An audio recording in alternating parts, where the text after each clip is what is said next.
Good morning, everyone. My name is Bennett Clifford. I'm a senior research fellow here at the program on extremism. Thank you all for joining us today. We have a really top-rate panel here to discuss post-organizational extremism after the Buffalo shooting, which occurred a couple of weeks ago.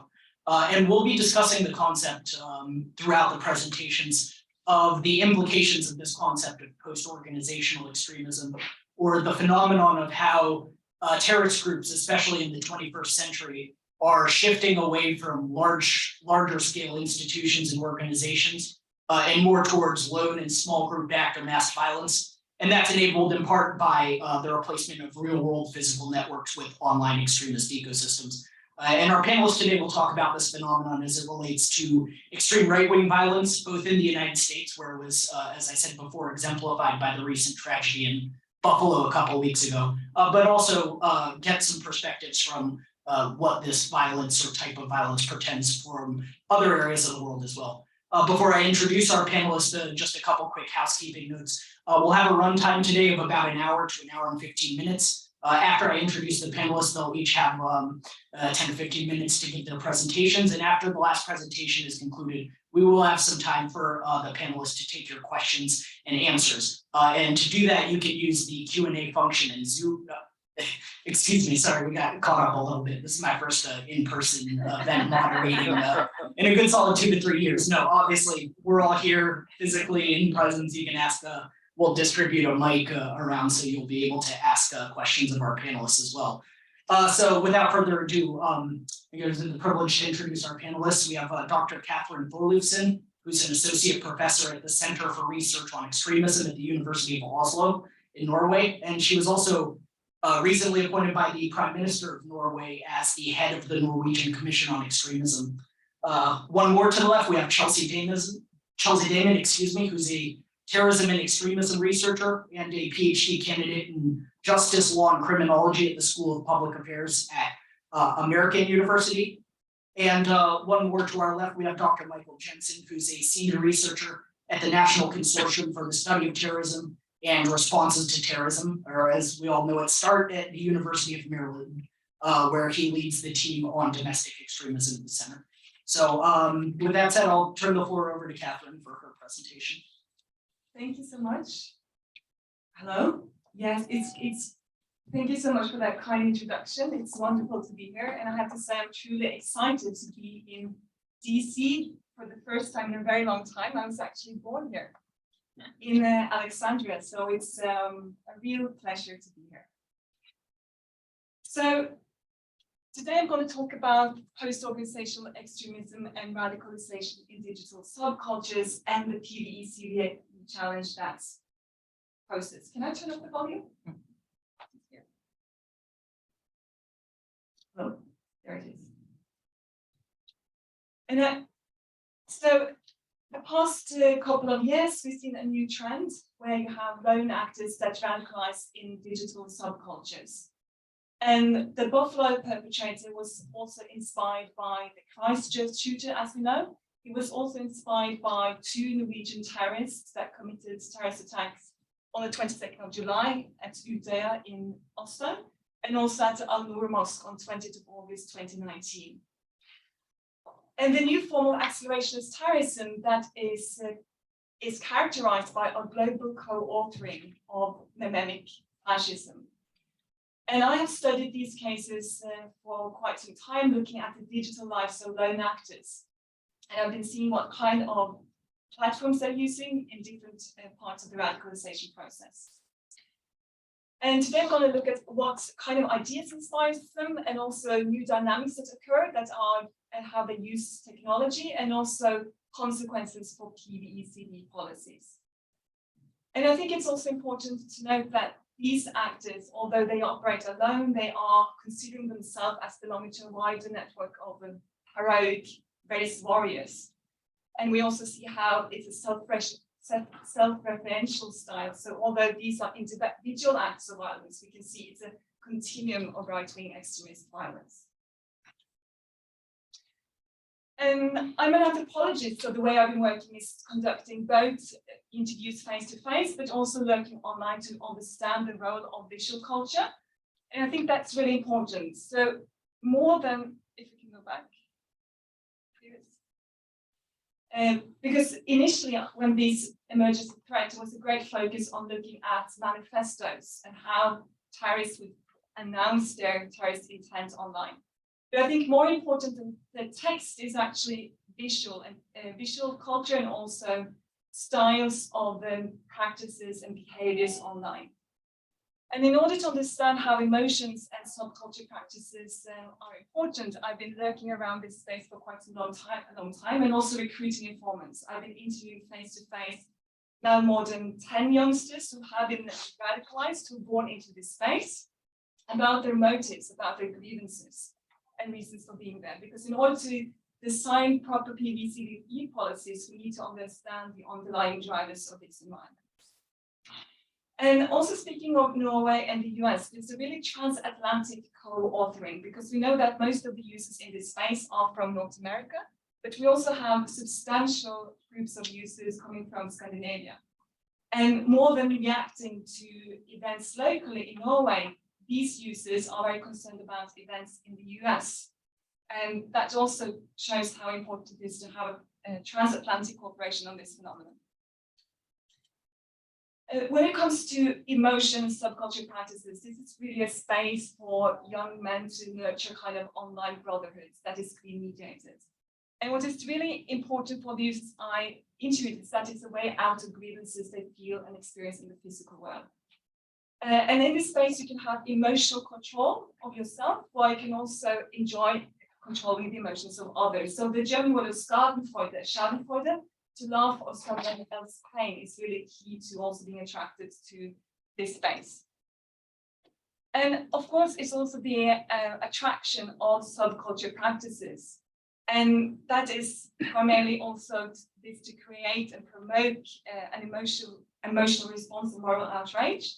And also practices like shitposting, trolling, doxing of normies, and then also you can experience an agency. So back in the 30s, where you had fascist propaganda that dehumanized minorities and migrants, you also had the use of humor. It was transnational. But today it's more global core, and it's also characterized by rapidly shifting enemy images.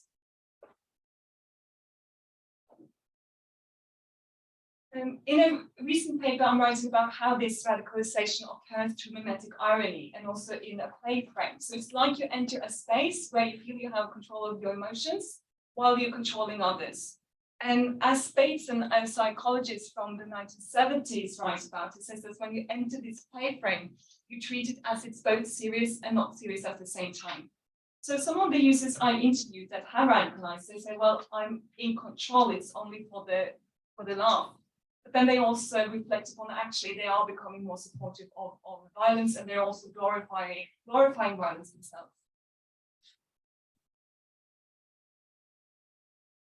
And also when you are daily in this space for hours, you also socialize into two interrelated conspiracy theories of the Great Replacement and white genocide that also will desensitize you to the pain inflicted upon others. And it creates a normalization of racism and hatred against minorities, in particular Jews, Muslims, women, and also politicians marked as internal traitors. And that's why you see how the enemy images are now overlapping. Instead of only hostility towards Muslim or hostility towards anti-Semitic hostility, you will see intersectional enemy images.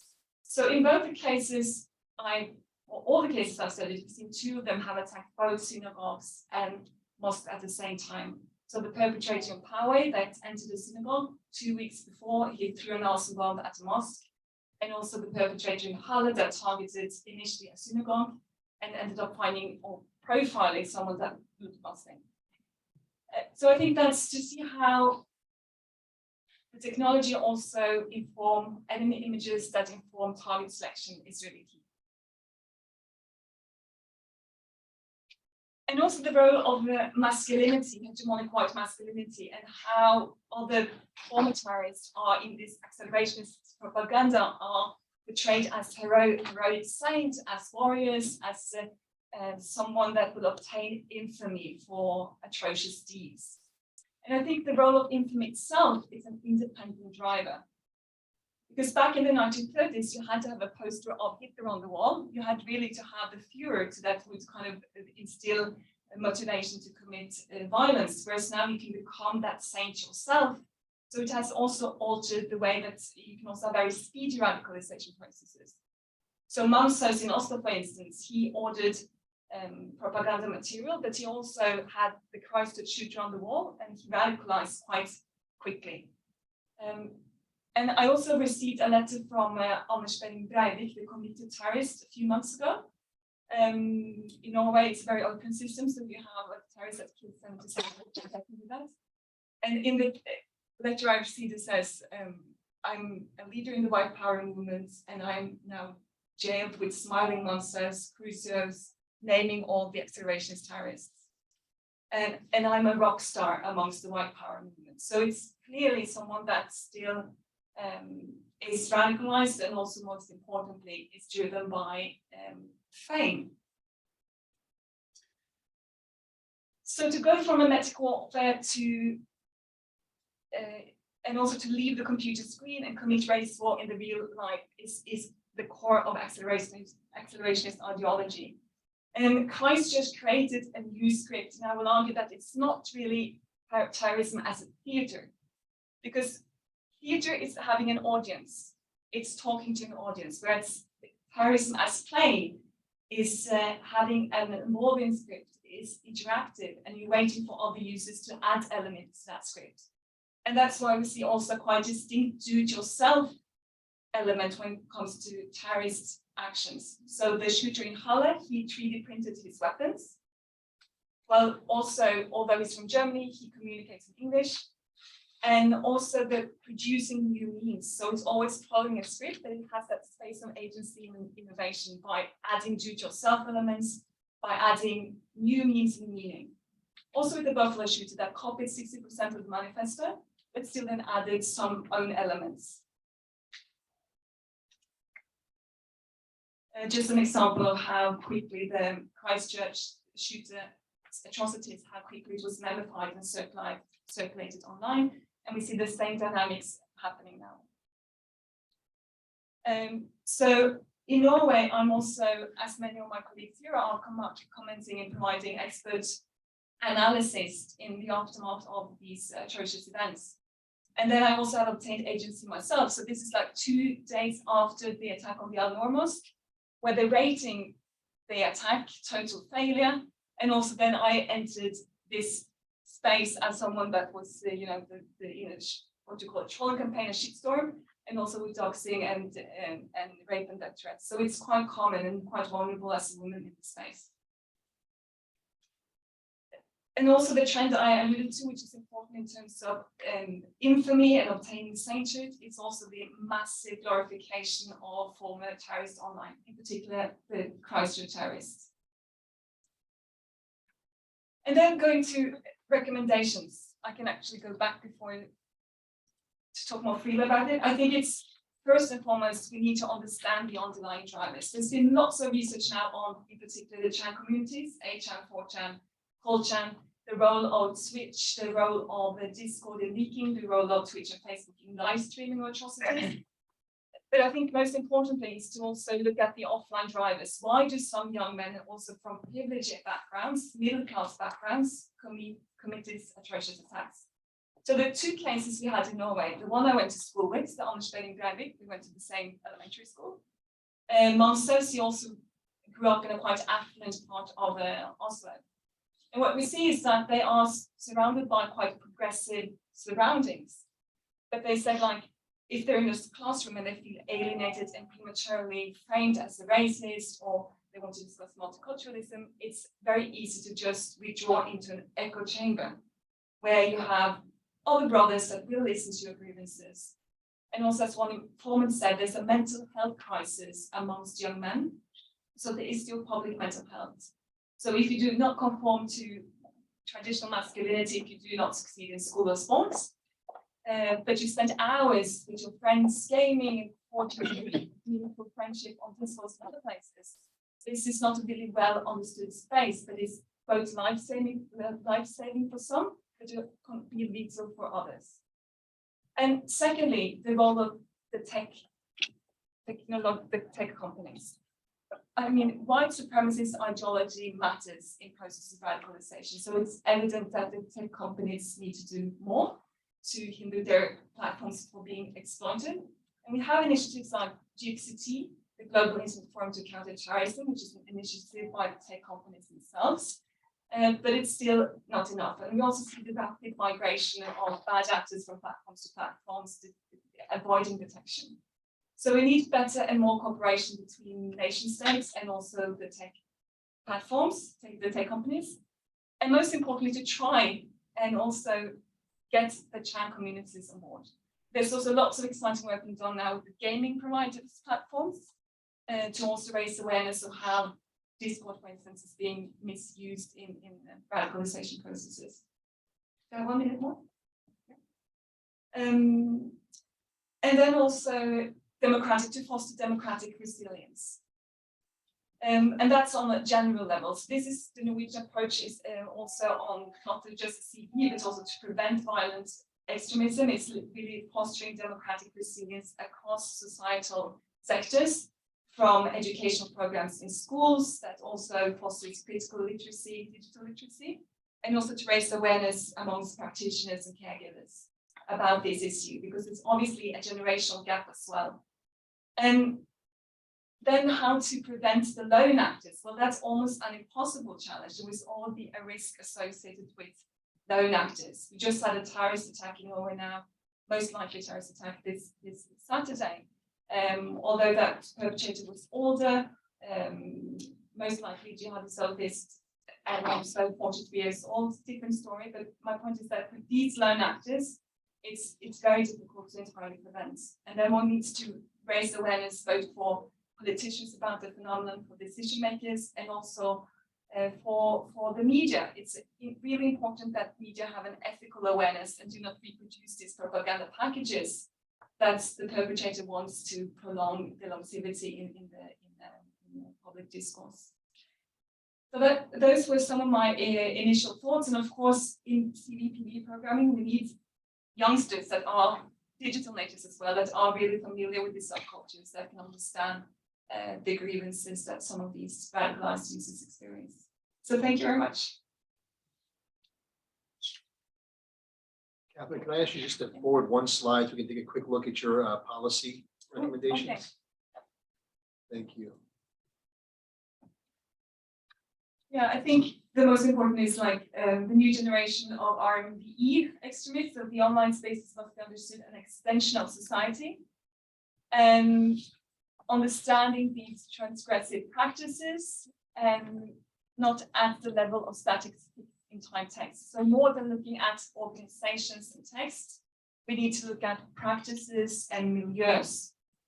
And that's not making a list of course, you have lists of dangerous organizations, but this means more knowledge about practices and effective repertoires. And then it's also the role of masculinity and the role of fame, so influencer culture. So influencer culture is also definitely affecting this space. And it's also really important in terms of soft measures that the conversations that take, around the dinner table, that's all these signals, because in order to detect leakage, you need awareness of these symbols and meme-making. So there's colleagues, Cynthia Miller-Idris, as well, and others that have actually developed now a guide to detect signals, and also have also evaluated that with quite good results, actually. Yeah, and I'm sure actually Chelsea can speak about that too. Yeah. Her work with Carol, yeah. And I think also this, the ethical awareness amongst media actors to then avoid this heroic status that terrorists seek. And of course, then for not having 2 minutes or a live stream of an attack that will immediately be copied and rapidly circulated. And so both tech companies and having media on board.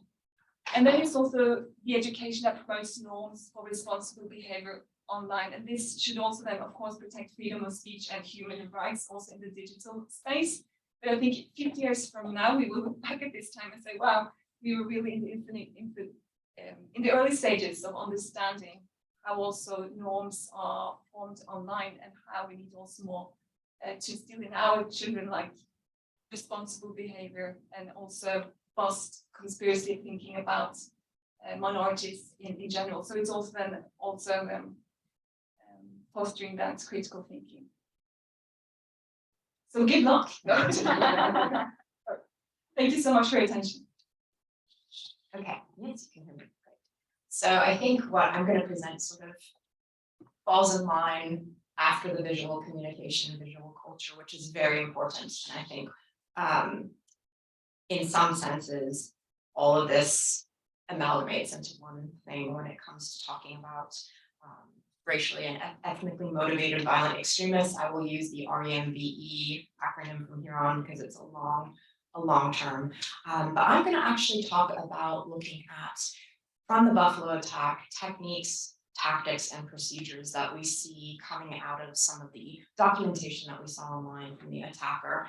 And this is kind of falling off a paper that I did with two other authors on the third one, Yannick Villeneuve-Lepage and Emile Archibald, and we did this for the Global Network on Extremism and Technology. It was a report that looks at tactics, techniques, and procedures of racially and ethnically motivated violent extremists, learning from the Islamic State, who pretty much, in some senses, really took the online world and used it for many purposes, not just recruiting and propaganda, but also circulating documents and things that would teach other people, which we're seeing the REMVEs latching onto now. So when we look at the Buffalo attack, the attacker, and I don't want to name names because I really don't want to glorify individuals as you were speaking to.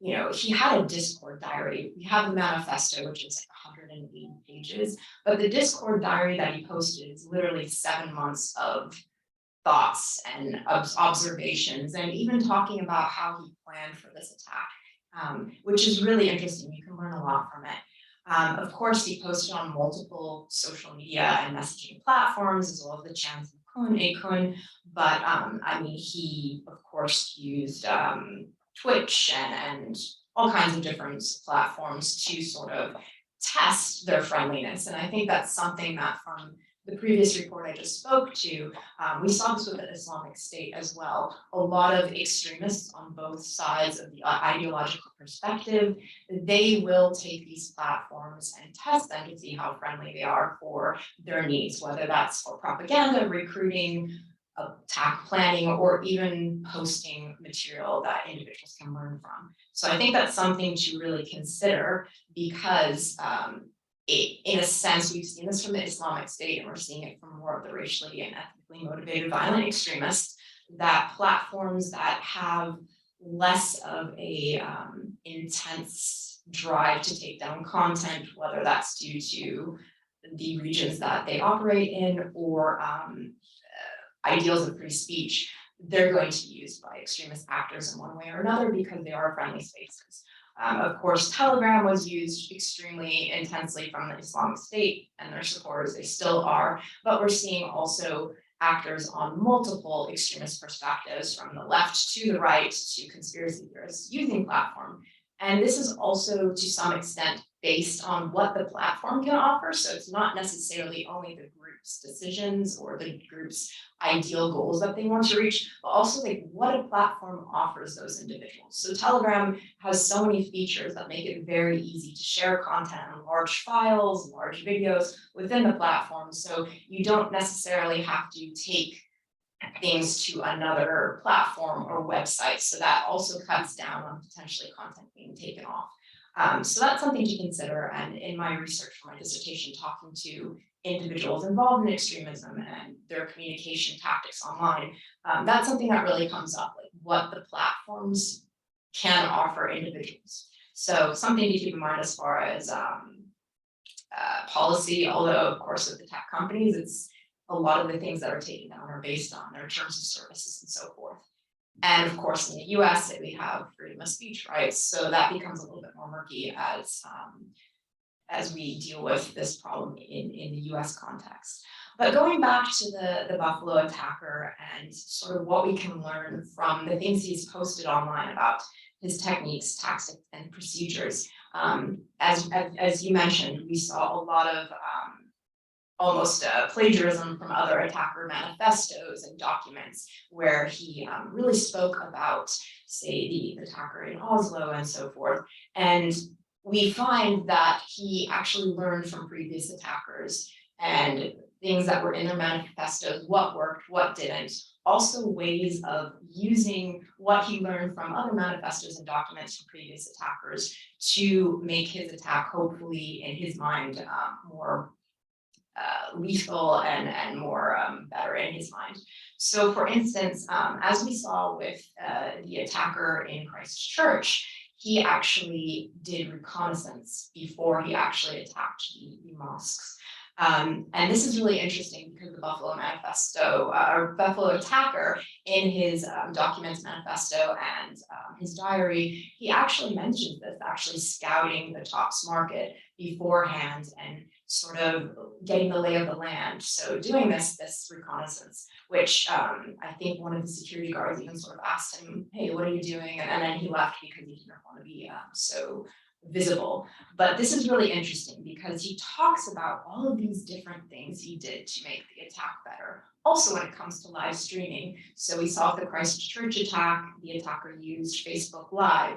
And the Buffalo attacker actually thought of using Facebook Live and using a GoPro or his cell phone camera, excuse me. But then he decided it was actually much better not to use Facebook Live and to live stream his attack on Twitch because he thought it was going to reach the audiences he wanted to, and also potentially not get taken down as quickly. And going back to the live streaming of attacks, I do find it interesting because I've talked to people on both the extremist side and then the tech side of law enforcement.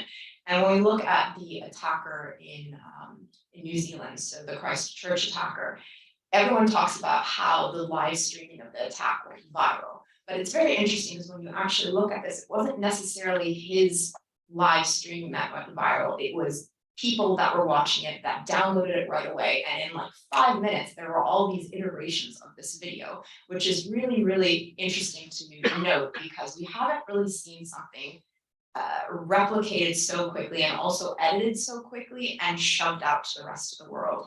So it shows that, as you were mentioning earlier, it shows that there is this community online of individuals, whether like-minded or having a similar goal, that create this extremist environment, that they share these things, they distribute it, and it's not just the actual content, but the ideologies attached to them, and also the visual culture. So I think that's something to really keep in mind. As far as the report that I was mentioning earlier, we looked at like what drives tactics, techniques, and procedures. And there are different characteristics. There's general characteristics, so how compatible, or like I was saying with this case, how friendly a platform might be to an extremist individual or a group.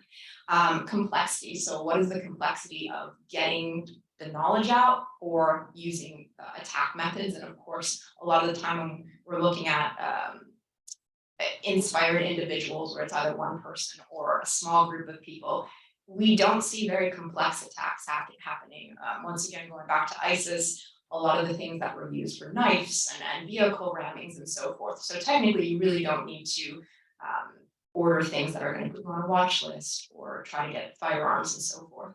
And then resources, like what type of resources does an individual or a group have at their disposal to be able to promote and also transfer this knowledge of tactics, techniques, and procedures.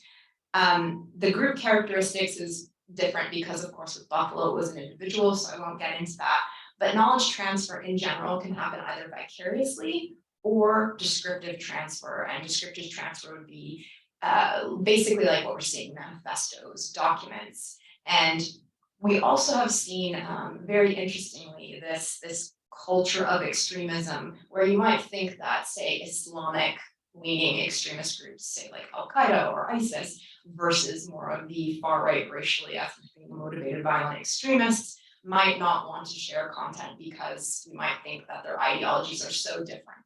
However, that is not the case. We actually, in our research for this report, we found that a lot of REMVE groups or individuals actually shared documents that were originally Al-Qaeda manuals on, say, explosive manufacturing or other tactical documents, because it was less about the ideology and more about the information that would help that individual or that group's cause. So I think when we're looking at it from a policy perspective, it's really important to note that even with completely separate ideological leanings, knowledge transfer might not actually be an issue in that sense, because it's getting the knowledge to have the most effect of an attack or any other campaign. Finally, I would just say that technology's role, of course, and I know you mentioned this in your talk as well, is very important, especially in this I guess we're still in the COVID world, but it's not as, of course, intense as it was. But so many of us, just in our daily lives, we're using online technologies to communicate and work and so forth. And so that's the same way with extremists. And I think this new environment that we've all been through has also taught us that a lot of the things that we thought we needed to do in person, we can actually have a pretty good reach and a pretty good success rate in achieving things and work and so forth online. So that does not, extremists use that as well. So you need to think that this online environment, it offers individuals a greater reach for spreading ideologies, also inspiring individuals, and also to an extent, a very tight-knit community. And once again, speaking on that sense, platforms themselves can also create the type of tight-knit communities versus non-tight-knit communities. So a technique that we've actually seen with jihadists as well as REMBEs is initially starting on public-facing platforms, say like Facebook, Twitter, etc.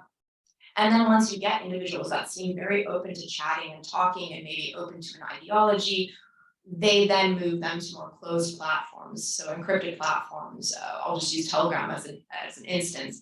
And that's when you get into much more communities online that are much more, to some extent, dedicated, because not just the like extremist couch surfer on Twitter is maybe really not as interested in what's going on, but not interested in maybe going too far down the rabbit hole. But the individuals that are willing to go onto more closed platforms show some level of greater dedication and interest. And I mean, that once again goes to what the platforms can offer.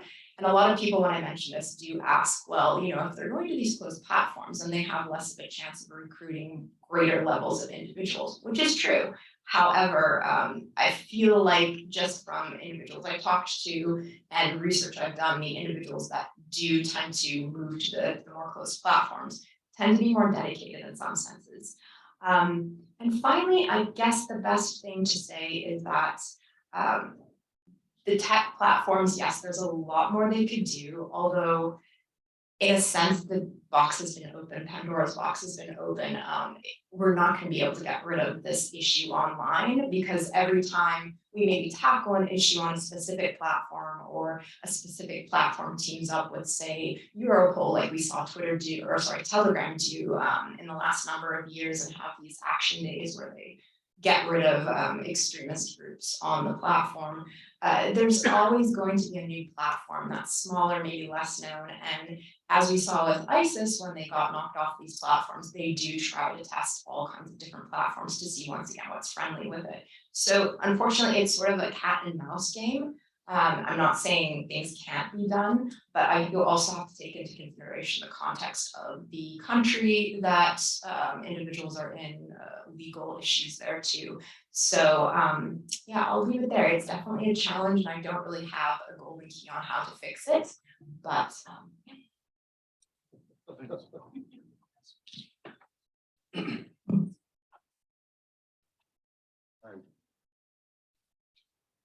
All right, great. Thank you. Good morning. Let me thank Pee Wee for the invitation today to speak.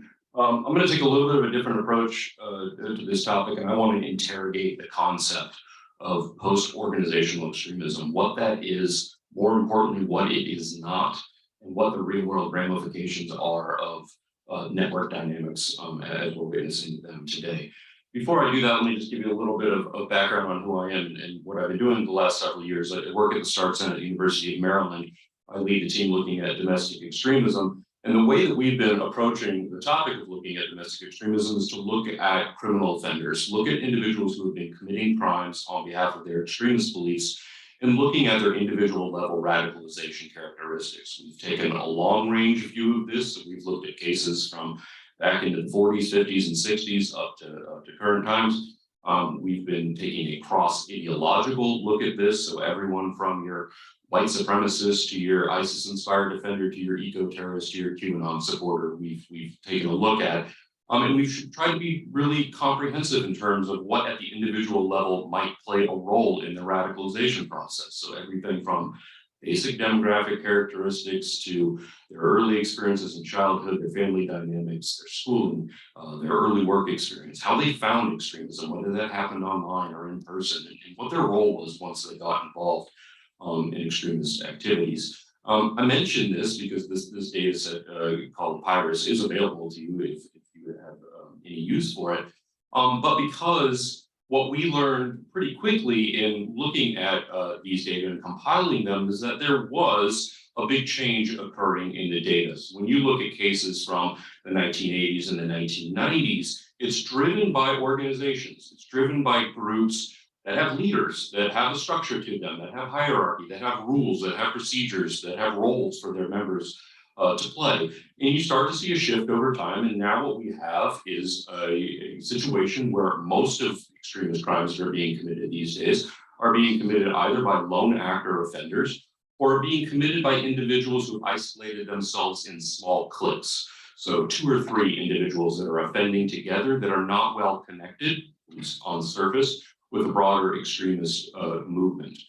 And so this has led to a real scrutiny on this concept of lone actors and what it means for people to be offending by themselves. There's been a lot of focus in the research community put on lone actors and especially the rate of violence within those communities. And that's warranted to some extent.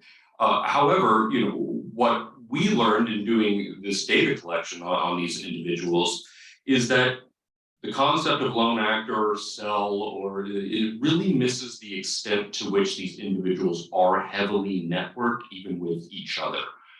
So post-organizational extremism, I think, is a little off. We're correct. Organizations, hierarchical, structured groups, we don't have as many of them anymore. They have waned in influence, but post-organizational extremism is not post-networked extremism.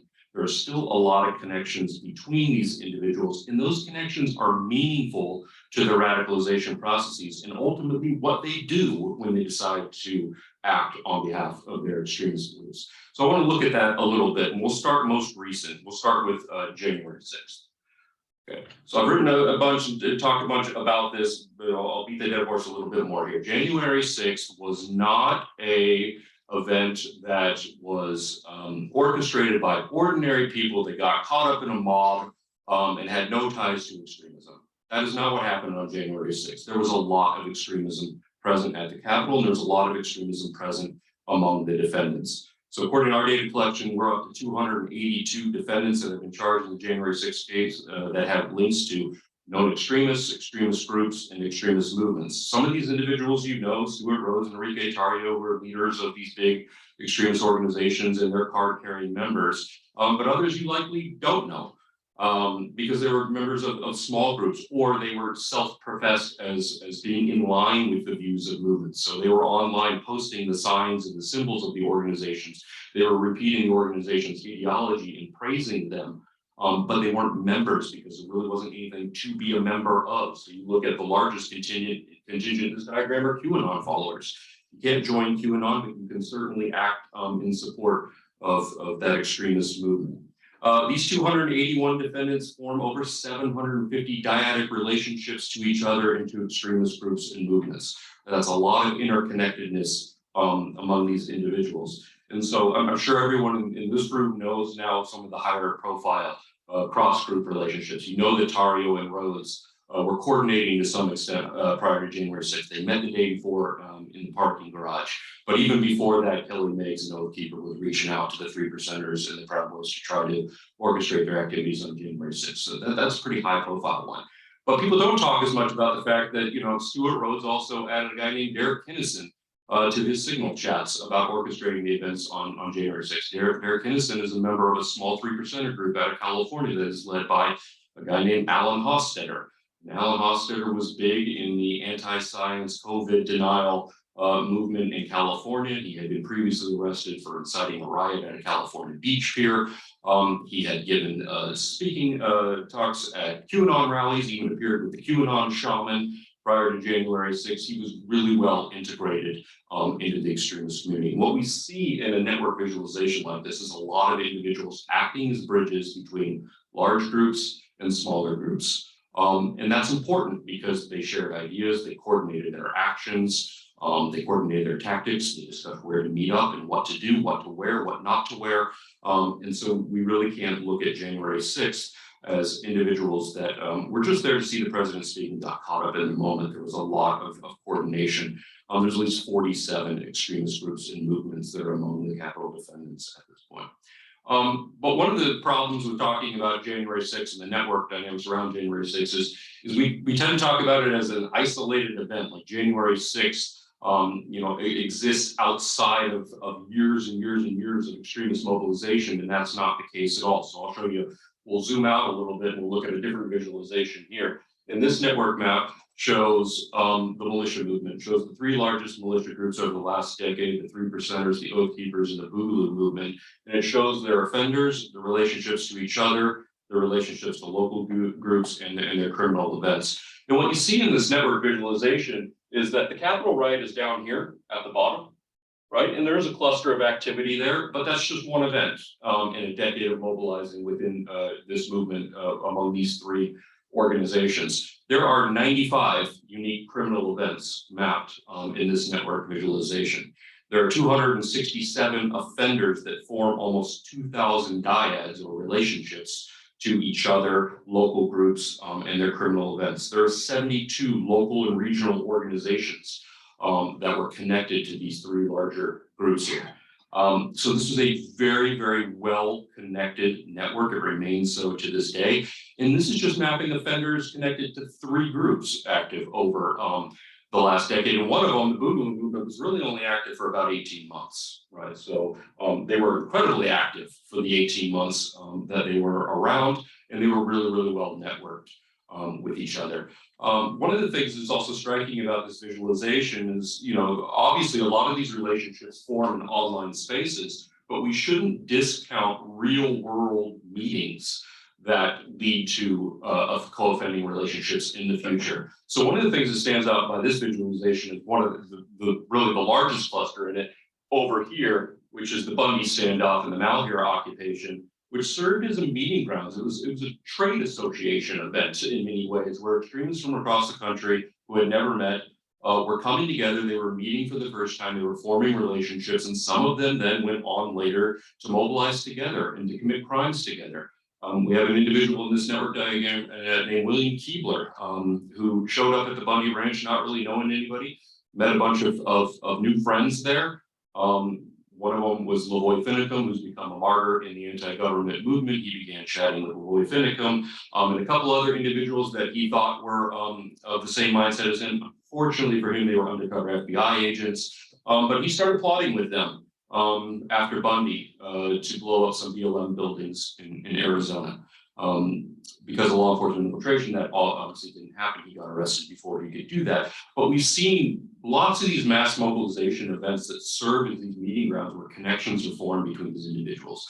Bundy, Malheur, the protests in Ferguson in 2015, the George Floyd protests. We might look back in a year or so at the Capitol riot and say that was the event where a bunch of people met for the first time and then later went on to do something together and push the movement.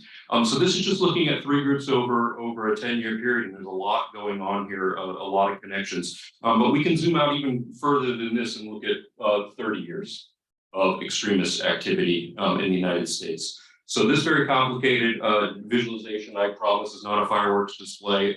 These are networks of about 4,000 offenders who've committed crimes in the United States on behalf of their extremist views since 1990 or so. They form almost 9,000 dyads, relationships with each other. And what you see in this extremely large cluster up in the upper left-hand corner here is that there are bridges across movements within these co-offender networks. So you see anti-abortion extremists that are communicating and are conspiring with white supremacists. You see white supremacists that are aligned with anti-government extremists. You even see bridges across the left and the right in some of these movements. And so, you know, we have lone actors for sure within this diagram. They're the ones here on the bottom, and we have the isolated cliques here. But we shouldn't overlook the fact of how well networked these individuals are. And so to just show you some of the data that is represented in that visualization, here are the numbers across 7 imperfect sub-ideological categories, the largest being white supremacist or xenophobic. But the key point I want to drive here is that these are just offenders. These are just people that committed crimes. I'm not mapping people who are just discussing these ideas that never did anything illegal and were never arrested. And there are a lot of connections between these individuals. And really, you see that the highest rate of lone actors is within the conspiracy theory category. These are QAnon type people who often offend alone.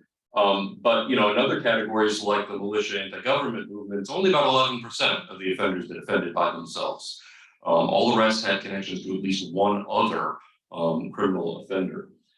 Some of these other social network measures, degree is just the average number of connections that an offender within that movement had to another criminal offender. And you see that, you know, in the case of malicious sovereign citizens, on average, an offender had connections with 7 other individuals that committed crimes. That's a lot of extremist connections that those individuals had. Even within the jihadist offenders, it's over 3 on average connections. So we see the lone actor percentage here, and we think, you know, it's still fairly high in some categories. So jihadists up around 25% of the offenders. Lone actors, we see it even higher among conspiracy theory. But I want to interrogate that a little bit as well and show you one more network visualization. And this is a visualization looking at ISIS inspired offenders in the United States. These are the networks of ISIS-inspired offenders, folks trying to travel abroad to Syria and Iraq or plotted terrorist attacks in the United States. And the only thing I want you to really recognize on this visualization are the blue and the red nodes. What those are the presence of undercover law enforcement and confidential informants within an individual's network. And what you see is there's actually very few lone offenders when you take into account the fact that most of these guys were trying to find friends to do stuff with, and they thought they had found them. They were trying to make connections with other extremists to offend with. They didn't want to do this alone. They sought out other individuals to help them in their plots. So the number of lone actor offenders in the ISIS network gets cut in half when you throw in undercover law enforcement and confidential informants. You know, and some of these individuals were trying their best to build really large networks and did a terrible job at it. So, you know, we got one individual up here that has relationships with 12 individuals, all of which were undercover law enforcement or confidential informants. They didn't find a single real extremist to be buddies with, but they tried really hard to build a big network around them. So the intention of lone actors often is to find other people to offend with. And so why do we care? Why do these networks matter? Well, they matter for a few reasons, but I think that the most important is that networks and the way they're structured and the way they work, they change behaviors. They dictate behaviors among individuals. And so, you know, what does post-organizational extremism mean? What does it mean to move from these large hierarchical groups that have established leadership and routines to these isolated cliques that exist largely in online communities, but are still connected to each other? And there are a couple of ramifications of movement in that direction. One is that large organized groups, you know, even like the Oath Keepers, which have large central leadership and then local chapters, they can draw attention to their causes through nonviolent means. They can mass mobilize. They can show up at protests and make a scene and be noticed and draw attention. They don't have to commit a mass casualty attack. If you're in a clique with 2 other dudes and you want to draw attention, you can't just show up at a protest and hope somebody's going to notice you. No one's noticing you. If it's just you and your buddy at a counter protest, you're going to have to do something much bigger than that. You're going to have to plan an attack that will draw attention to your cause. The second thing that large hierarchical organizations have going for them is that they can engage in role specialization. Individuals can adopt different functions within the group. When you have lots of members, one person can be the financer, one person can be the trainer, one person can be the ideological figurehead, a couple people can be the foot soldiers, and not everyone is engaged in violence all the time. If you're alone or you've only got a couple other friends to help you, you got to do everything. There's not enough people to engage in that type of role specialization. Everyone's going to have to do the dirty work, and that's going to move you towards being a participant in crime and violence. And I think the most important thing, the movement away from these large hierarchical groups is that we're losing the gatekeepers, the people that moderated behavior in these large organizations. So my colleague and friend Pete Sini has talked about this in the white power movement, how hierarchical groups, even small ones, leaders are very concerned about the perception of the group, and especially about how they themselves are perceived in the public. And so they forbid their members from doing things like carry out mass casualty crimes because it reflects poorly on them. So if you think about the Oath Keepers, for example, they've not really ever been tied to a big, large mass casualty event. But even when a name of an individual has been brought up who's committed a small-scale violent attack, and it's been mentioned that they were a member of the Oath Keepers, Stuart Rhodes comes out and immediately tries to separate himself from that individual and say that they were not a dues-paying member. We don't know who this person is. We had nothing to do with this. Stuart Rhodes is worried about the reputation of the organization. He's worried about his own reputation. He doesn't like that negative publicity that comes from events like that, and so he moderates behaviors. Lone actors and cliques exist in a completely different environment where there are no gatekeepers. There are the opposite of gatekeepers, and there are enablers. So they live in an environment where rather than moderating behavior, you are told constantly to do something and do something big. And in fact, you're told you're a failure if you don't do something really, really big. So there's this gamification element for these individuals. So these individuals that are isolated in these pockets in online communities that are flat, that don't have any hierarchy, they exist in echo chambers where all they hear is do something big, do something violent, and it mobilizes them towards that end. So it's not a good news story to shift to post-organizational extremism, which I would probably label post-leadership extremism, because really what we're losing here are leaders within these movements that dictate behaviors. So I think I agree with the co-panelists here in terms of policy recommendations. So I'll just end with recommendations for the research community, which is that, when we're trying to explain individual level radicalization, we're trying to understand why somebody engages in active violence. It's going to be important to move beyond the individual level. No one's been more guilty than me of really harping on individual level characteristics, but to the extent that we're going to talk about mental health and previous criminality and things of that nature, we also have to look at the relationships that the individual has in order to explain their radicalization trajectory. The groups, the movements, the online communities that they're part of are not only bad because they spread dangerous ideas, but because they mobilize individuals to certain outcomes, and can't explain those outcomes without reference to that level of analysis. So I'll leave that there, and I'm looking forward to the questions. Yeah, excellent. Thank you very much to all our panelists for some very fascinating presentations as well.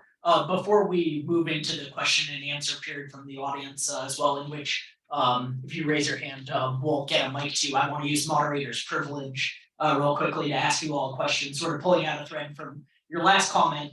If we need to interrogate the concept of organizations within these networks, and those are being replaced by these largely online networks, how also do we need to interrogate the concept of leadership within these networks as well? What does it mean in the spaces that you study for somebody to become, maybe we don't use the word leader, but somebody who other extremists within that network are looking to for guidance? Is it solely based off offline activity? Or are there things that you've seen in your research, or even looking at offenders or in the communities themselves, where certain individuals are setting themselves up as, I guess, quasi-leaders within a flat hierarchy by doing certain actions? And how do you get clout in those sort of networks and communities?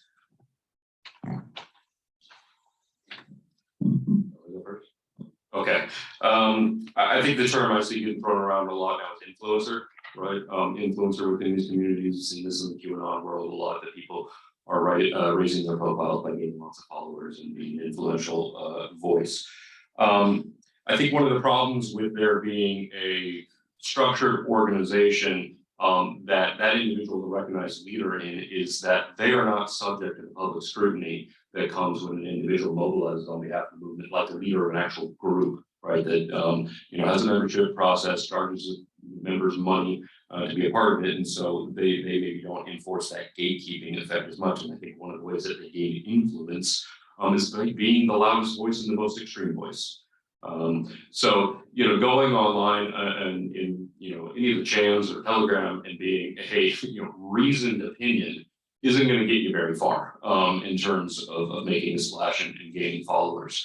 So they are while they have influence, they're not providing that gatekeeping effect that we've seen with traditional organizations where leaders have something on the line when their members use new things. You can also gain status and elevated status in the hierarchy by producing threads and visuals that are also called bombed up, that gets lots of attention. So in that space, but we also see how actors are also being, there are these violent escalations of the internet culture, and if you manage to involve the script yourself and attach a certain innovation to the script, you can also obtain this high kill score or sainthood, something that will be noticed in the environment. And that's also why we see this it's leaderless, but it's also an increase wanting to be ascribed that status and heroic masculinity. And also, the letters I even received from Berg, it is evident that he's still coveting that attention, and he actually receives lots of letters in prison as well. So he's aware that he has a kind of ongoing script. I think both of you actually said what I was thinking as well, as the influencer mentality and culture that we see in general online.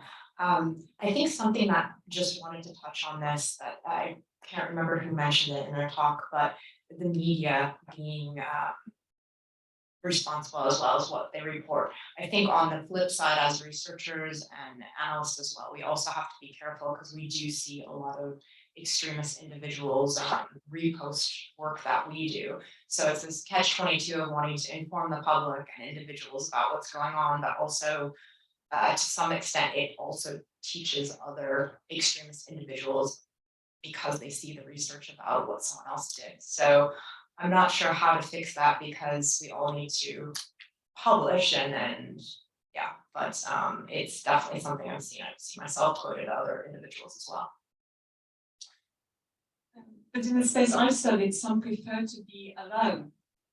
They say, that's the way I can control the grievances, my emotions, but also I can still have that feeling of manipulating and also being involved in big politics. There was one informant that said when he realized how he could literally meme politics in the US from a distance in Norway and being part of that MFO campaign, that's a quite powerful feeling as well. So you can have distance to the events, and you can sit in front of your computer while still feel that you're part of a leaderless resistance movement. And I think your point about not wanting to be alone is really important because this is a hyper-social space. It's really an online brotherhood kind of thing, but it's premised upon also being able to be alone. So it's also understanding that dynamics. So that's for the lone actors, but then you see these small cells where you have users that forge brotherhood and friendships online, and they migrate from the keyboard, for instance, and then you have the Google boys, and they do actual training, and they have the symbols from internet culture, which gives them also the exact same thing as physical organizations do, but it's internet culture and trolling culture. And I think another element is also this, which we haven't touched upon, is one thing is the mimetic, so the imitation. But then it's also the trolling elements that is included in the violence act itself, just to troll outsiders and also inspire insiders. So you will see acts of violence committed with shitposting elements in the atrocity itself, like references to PewDiePie, to Floss on the Corpses, like all these popular references that are coming from the nexus of the gaming platform, the channel culture, to create a sense of community while you're actually staging it and preparing it on your own. We'll take some questions from the audience. The first one I see is up front. I'll make a quick note at the beginning that before you're asking your question, if you can please introduce yourself with your name and affiliation, that would be excellent. Yeah, thank you, Irfan Saeed, State Department, CT Bureau. First of all, amazing presentations on some fantastic research. So thank you for that. And thank you, of course, as always, to Program on Extremism for actually bringing us together again. It's been a couple of years since I've been in a room like this. It's really nice to be here in person. So two quick questions. First, on the issue of reciprocal radicalization. As we talk about the type of attack that happened in Oslo just on Saturday, and the aftermath of the decision of the Roe versus Wade decision here in the United States, are you worried about some of the far right and then far left reciprocal radicalization? And second, we talk about the internet a lot when it comes to radicalization. So you talked about the GIFCT and some of the other things technology companies can do. What more can they do in the absence of regulation? Where we've seen the EU, just I think about a week ago, put forth some regulation on tech companies. Do you think that's going to be helpful? And finally, I love to brag that you're pen pals with Anders Breivik. I would put that in my bio. The latter, no, but the question of reciprocal radicalization, what I've seen, because I've been in the field for the past few months studying the Stop Disapplication of Norway campaign, which also includes burnings of the Quran, and looking also at how religious leaders work in the field to prevent escalation. And what I've seen actually is that you don't have reciprocal radicalization. You will have radical or extremist Islamists that are reacting much more to transnational events than to the local R&B actors. So there's not a tit for tat occurring. But then you have the event on Saturday where it's in the investigation will find out, but the hypothesis is that this is a terrorist motivated by jihadist Salafist beliefs and also by hatred for the gay community. And he, according to reports, had also been observed with a Norwegian Islamist called Al-Farabati in May, attending one of these Stop Disapplication Norway protest events. And the police security service had a conversation of concern with him, but they said, like, the likelihood of violence is not there, it's a protection of free speech, so they were not concerned. So, are we looking then at a triggering event that triggers it, and a person that's already radicalized? We don't know yet. But we don't see this tit for tat reciprocal radicalization in Norway. And in terms of also platform governance, I think we are moving in the direction of more platform governance, and propaganda matters in processes of radicalization. It's obviously that the tech companies need to do more. And these unregulated spaces, they have less reach, but they are there. But I think it's impossible to govern this problem. So we have to work with offline strategies, and that is really just being aware, critical literacy, digital literacy. This is kind of the ecosystem is going to evolve, it's going to be there. And so it's not to be defined, but it's to acknowledge also that there's only so much that can be done online. Yeah, I will say, and I always like to play the devil's advocate because I think it makes us think about things in a different light. Just looking at, for instance, the Islamic State, when they came under much more account shutdowns and security forces tracking them online and so forth, we saw them scatter at one point, and then they were everywhere. And so I know this is not something I'm condoning, but sometimes there is potentially more value in keeping them somewhere where they're more centralized, because at least from a security standpoint, you kind of know where they are and you can keep track of them to some extent. In my research with interviewing individuals, the one thing that I'm hearing a little bit more, which to me is terrifying, is that they understand these pressures they come under from tech companies. And so a lot of them, these smaller groups of individuals that potentially might be closer to each other locally, they are going old school. So they'll meet online, they'll meet on some of these more closed platforms, and then they take it offline because they know that they're being watched, or things they say are going to potentially put them on a radar. And they do the old school thing of meeting somewhere in someone's basement or at a coffee shop or something. And to me, that's much more worrying, because when they're offline, you don't know what they're doing.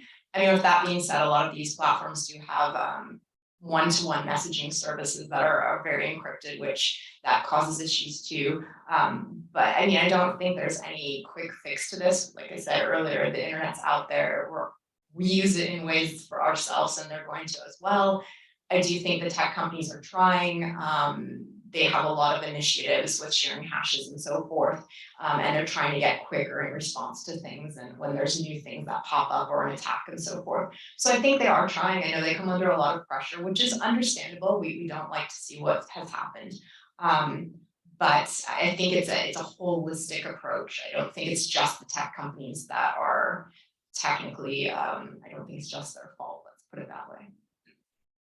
You know, from my look at the data, looking at offenders over 30-40 year period, I think what would get described as reciprocal radicalization in there was actually just the extreme right reacting violently to legal political organizing on the left. So if you take a look at the militia network diagram, for example, there are a lot of attacks in there that are on Black Lives Matter demonstrators. It's not really a process of reciprocal radicalization, it was really on one side. Now that could change very much, you know, as we move into the future. I'm not suggesting that there isn't a space open for left actors to radicalize in response to what those groups are doing, but also, I think more importantly, in response to the policies that are being implemented that are supporting those groups. So one of the things we're seeing, in addition to Roe v. Wade being overturned, is we've seen in the aftermath of the 2020 election, all these traditional red states passing new voting laws that are going to disenfranchise a lot of individuals with opposite political opinions. And so what can happen is when those actors deem that the legal political process is no longer going to work for them, then they're going to organize more, they're going to mobilize more. And that's a fairly natural reaction, and it's you know, well documented in the social movement literature.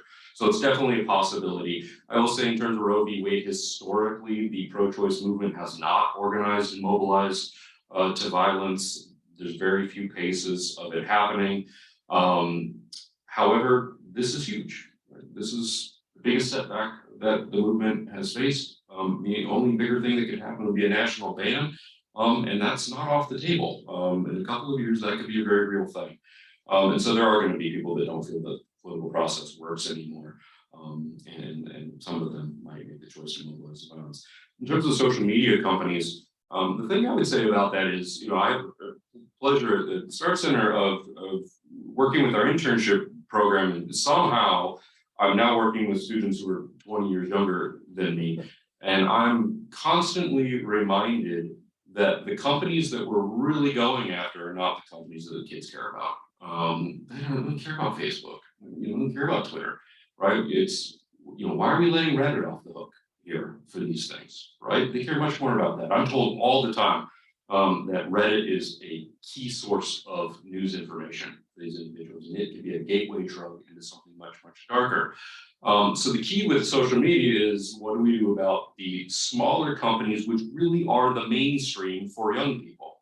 You know, in the aftermath of Buffalo, we heard a lot about Tucker Carlson and how he mainstreams the Great Replacement theory, and that's true for 50-year-olds. But 18-year-olds don't watch Tucker Carlson. That's not where they're finding it, right? So we've got to figure out, how do we leverage these smaller companies who are marketing themselves as the place for free speech, right? That's how they get their competitive advantages. Anything goes on this platform. So you're proposing taking away their greatest marketing gimmick, which is that this is a space where these horrible ideas can spread. And I don't know how you do that. I don't know how you leverage them. Self-regulation is not going to work. And so I think that's the trick at this point.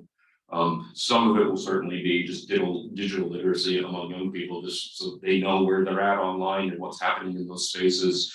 I think schools are doing a better job of that, but it's probably not enough.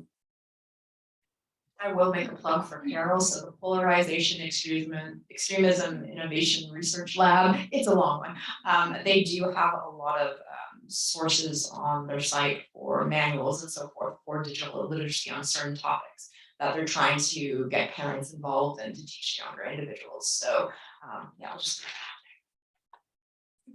you will inevitably have these spaces where anything goes, and you have the romantic warfare. And the dangerous part is also when you have the means that dehumanize and also cause violence that are embraced also by elected officials. And that was also the informant that says, the agency you feel when your meme or your slogan, the QAnon slogans that are dropped in the chat space, when that is embraced by elected officials, then you have a sense of legitimacy that also attacks the legitimacy of well, frankly speaking, democracy itself, and also political processes.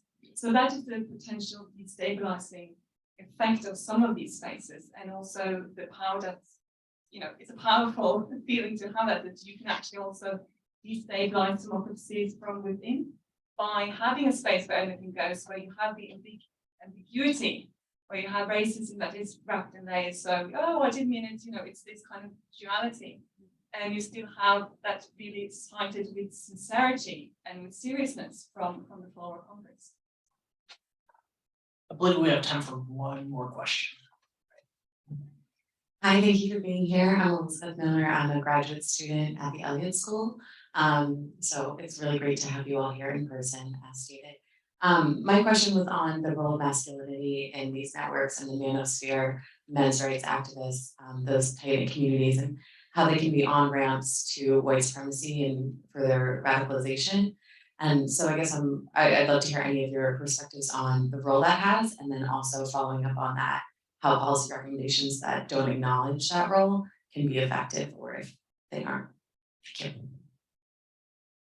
I'll just quickly say that, most racially and ethnically motivated violent extremist groups or movements by nature are misogynistic, and so it's kind of like a boys club to some extent. So the things that are spread by those ideologies do resonate with hyper masculinity or toxic masculinity, and that's all I'll say. That's not my strong point in research, so I'll pass it on to. So, then agreed masculinity is central to all these processes of radicalization and recruitment and the violence itself. And at the core of some of these anything goes spaces is also to control female white reproduction. So that's why you see manifestos begin with, why don't I do something? Birth rate is the birth rate. It's actually at the core, it's a very, misogyny, yes, but it's also a way to protect the reproduction of the white nation as embodied in the white male that has status historically and in the present, and also, if you don't control the birth rates, white will be minority and so forth. So that is really at the core of the conspiracy narrative of both the Great Replacement and white genocide. So I think, a gendered lens is so important. And since this is also an online brotherhood for talking about feelings, it's really all these things, half of them are about emotional registers, the BoJack Feel Guides about regrets and remorse. And then you have all these others that are about creating moral outrage by taking pleasure in that. So I think, and also how the kill score, how masculinity is produced is by the iconic representation, using the incel meme of a child to the alpha male, the virgin meme and so forth. So it's really key to understand masculinity in this space, and also femininity, how that is used in processes of mainstreaming. I'll just add, absolutely. Yeah, I don't think you can understand a group like the Proud Boys without understanding the role of masculinity and its appeal. That's the whole appeal of a group like that is hyper masculinity. And I was working with some reporters looking at military veterans mobilizing, and we were looking at January 6 cases. And what's interesting about January 6 and the mobilization of veterans is the ones that had links to extremist groups was actually the Proud Boys that mobilized more individuals with military backgrounds to the Capitol than the Oath Keepers or the 3 percenters did. And when you look at their profiles, you see that in comparison to Oath Keepers, they're about 10 years younger on average, right? So it's just a much different generation, and their appeal and their draw was the hypermasculinity of the Proud Boys and the fact that part of presenting yourself as a masculine organization is presenting yourself as the organization that's ready to do something, right? The knock on the Oath Keepers, they don't do anything, right? They train on the weekend, they fire their guns, and the quick reaction force average age was about 65 years old, and it's a very geriatric club. The Proud Boys go out and they fight, right? They find Antifa and they get in brawls. And they have the image of it, right? They got the tattoos, they got the big beards. They're ready to fight. It's drinking club. And so that's a huge appeal among younger individuals in the veteran community. I think it was really appealing towards younger veterans that had combat experience in Iraq and Afghanistan, that were looking for an organization back in civilian life that could replicate the experiences that they had in the military, and one that was willing to and ready to do something. And the masculine organizations, the ones that present themselves that way, are the ones that they're drawn to because they're ready to fight.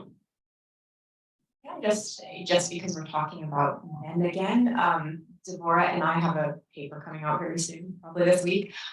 Women are also involved in violent extremism on all sides. And yes, some of these groups do sort of dictate some of the roles they take, but there are still individuals that will try to break that glass ceiling and try to engage in auxiliary roles and so forth, not just as good housewives and mothers of the next generation. So, I mean, I don't want to discount women. I know that they're a smaller percentage of individuals that commit acts of violence or are involved in extremism, but we can't discount them as well.